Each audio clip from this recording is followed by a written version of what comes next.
Há um silêncio peculiar, quase ensurdecedor, que se instala no exato momento em que a sua última ilusão de segurança desmorona. Talvez tenha acontecido no meio da madrugada, enquanto você olhava para o teto. Talvez tenha acontecido no centro de uma multidão barulhenta, onde, cercado de vozes e risadas, uma constatação gélida e absoluta atravessou a sua espinha. Você está inteiramente só. Enquanto a massa ao seu redor parece deslizar pela existência, caminhando sobre pontes seguras, construídas por suas famílias, escoradas por redes de contatos, amigos de infância e heranças emocionais invisíveis, você olhou para baixo e viu apenas o abismo. Você percebeu com um terror primitivo que se você não construir o seu próprio chão no escuro, tijolo por tijolo, você simplesmente despencará. Ninguém virá ao seu resgate. Não há cavalaria. Não há rede de segurança. Se esta é a arquitetura da sua biografia, o mundo moderno, em sua infinita fragilidade, tentará lhe dizer que você é uma vítima. A sociedade ditará que você está em uma desvantagem injusta, que você é um produto quebrado do abandono. Mas o que quase ninguém tem a coragem intelectual de lhe contar é que, na ausência devastadora dessas muletas emocionais, está sendo silenciosamente forjada dentro de você uma estrutura de titânio. Uma musculatura psíquica que aqueles que sempre tiveram onde se encostar jamais, em toda a sua existência, conseguirão desenvolver. Carl Gustav Jung, um dos exploradores mais corajosos e profundos dos oceanos da mente humana, conhecia esse abismo de forma íntima. Ele não era o herdeiro de uma família emocionalmente estável, caminhando sobre um tapete vermelho de suporte psicológico. Ele cresceu nas sombras esmagadoras de um pai clérigo que foi lentamente devorado por crises existenciais, perda de fé e uma depressão paralisante.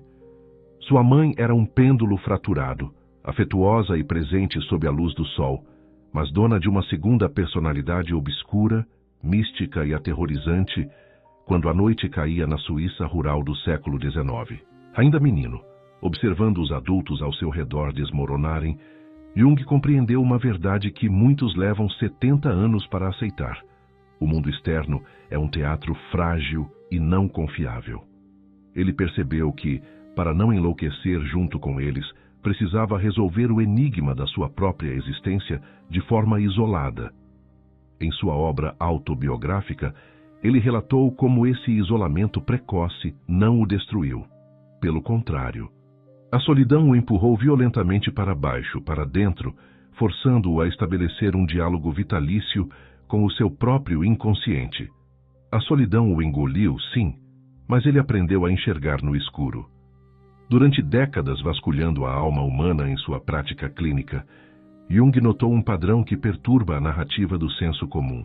Os indivíduos mais inquebráveis, as mentes mais aguçadas, magnéticas e assustadoramente inteiras que cruzaram o seu caminho, raramente eram aqueles que tiveram uma infância acolhedora ou um vasto suporte financeiro e social. Eram os desertores, eram os feridos. Eram aqueles que, diante da ausência brutal de apoio, foram arremessados contra a parede da própria mente e descobriram, no fundo da caverna, aquilo que ele batizou de o si mesmo, o self, o núcleo inabalável e divino da personalidade. Ter uma rede de apoio parece a maior vantagem do universo. Na superfície da mera sobrevivência animal, de fato é. É confortável, é quente. No entanto, Jung ofereceu uma lente muito mais fria e precisa. A presença constante e garantida de muletas externas frequentemente cria aleijados emocionais. É a privação absoluta de suporte que força o osso a engrossar na cicatrização. É o abandono que obriga o ser humano a parar de rastejar e a desenvolver as próprias pernas. A esse doloroso processo de lapidação isolada, ele deu o nome de individuação. A individuação não é um retiro espiritual de fim de semana. Não é uma epifania barata. É a jornada excruciante de arrancar, com as próprias unhas, a pele morta de quem os outros queriam que você fosse, para finalmente permitir o nascimento de quem você realmente é. É o desmantelamento das expectativas da sua família, a rejeição dos rótulos da sociedade e a destruição das projeções que jogaram sobre você. E preste muita atenção. Esse processo jamais, sob nenhuma hipótese na história humana, começou no conforto. Ele não nasce no sofá da complacência. Ele começa no exato milésimo de segundo em que o chão desaparece sob os seus pés. Portanto, grave esta regra primordial no seu próprio silêncio. Não ter apoio externo não é a falha trágica do seu destino. É o ponto de ignição mais autêntico e cru que existe para a construção de um império interior. O teatro em que a sociedade opera exige como ingresso de entrada que você use uma máscara. A psicanálise junguiana chama essa máscara de persona. É o seu sorriso de plástico no ambiente de trabalho, o seu comportamento domado em família, a performance exaustiva que você entrega diariamente apenas para ser tolerado, amado e não expulso pela tribo. Pessoas que dependem visceralmente do aplauso e do apoio dos outros tornam-se reféns patéticos de suas personas. Elas não podem tirar a máscara nem mesmo quando estão sozinhas em frente ao espelho, pois têm um medo mortal de que, sem a aprovação alheia, elas simplesmente deixem de existir. Mas e você? Quando você não tem absolutamente ninguém para impressionar? Quando não há uma rede de segurança aplaudindo os seus acertos ou amortecendo as suas quedas? A persona se torna uma ferramenta inútil. O peso de fingir se torna insuportável. É neste momento que você é empurrado sem cerimônia para os bastidores escuros da sua própria mente, onde habita o conceito mais perigoso, temido e fascinante da psicologia humana: a sombra. A sombra é o porão da alma. É o depósito radioativo de tudo aquilo que você reprimiu, escondeu ou amputou para conseguir sobreviver e ser aceito. Lá estão os seus medos inconfessáveis, a sua fúria aprisionada, os seus impulsos primitivos. Mas ouça com atenção, porque aqui reside o grande segredo.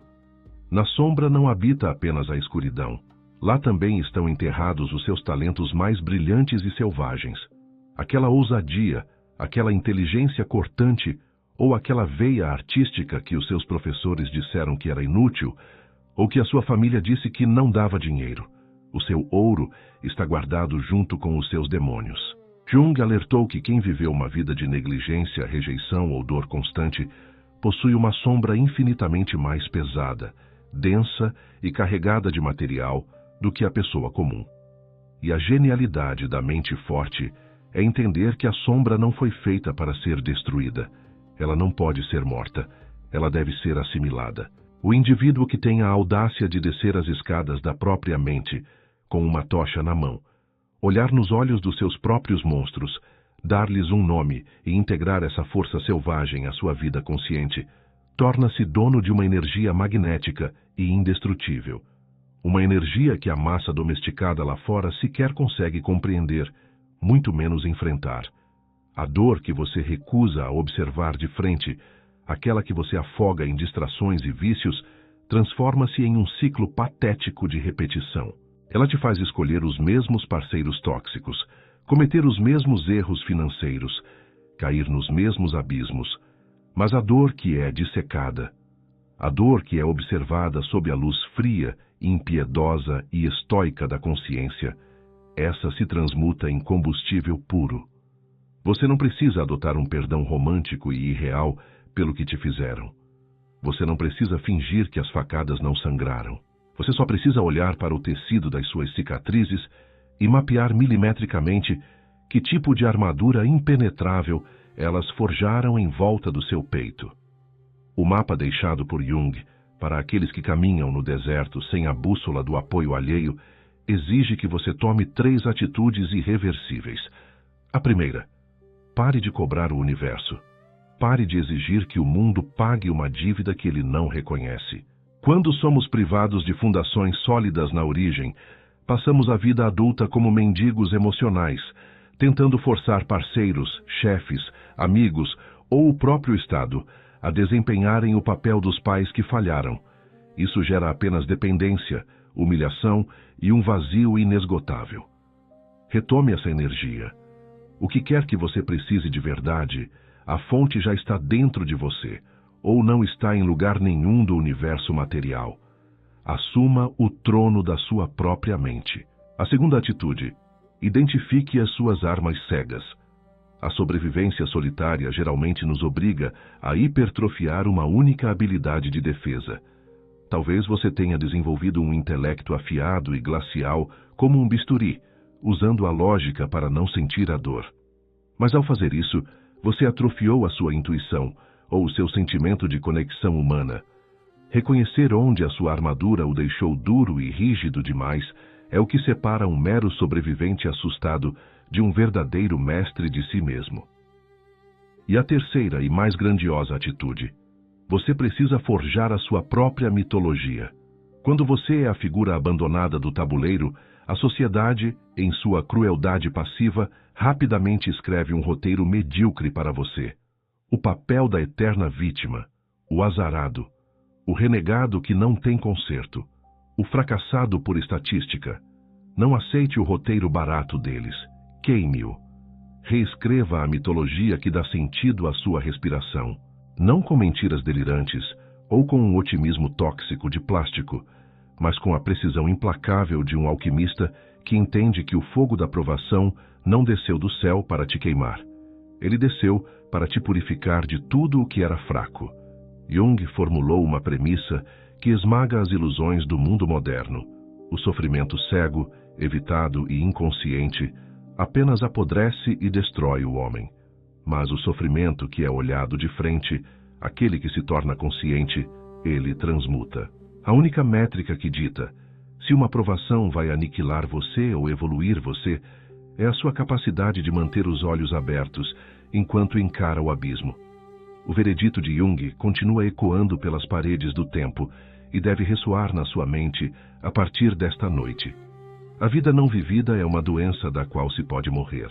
Que o corolário mais aterrador que deriva dessa frase: até que você torne o seu inconsciente consciente, ele vai dirigir os seus passos, ele vai sabotar as suas relações, ele vai ditar a sua vida, e você, em sua ignorância orgulhosa, vai chamá-lo de destino. Os ciclos terríveis que não se quebram, as escolhas ruins que parecem inevitáveis, a sensação fantasmagórica de estar correndo em uma esteira para o inferno. Isso não é falta de sorte, não é o cosmos punindo você. É a sua própria mente exigindo, aos gritos, que você pare, desça ao porão e encare de uma vez por todas aquilo que você ajudou a enterrar. Você não precisa do ombro de ninguém. Você não precisa da compreensão condescendente da sua família.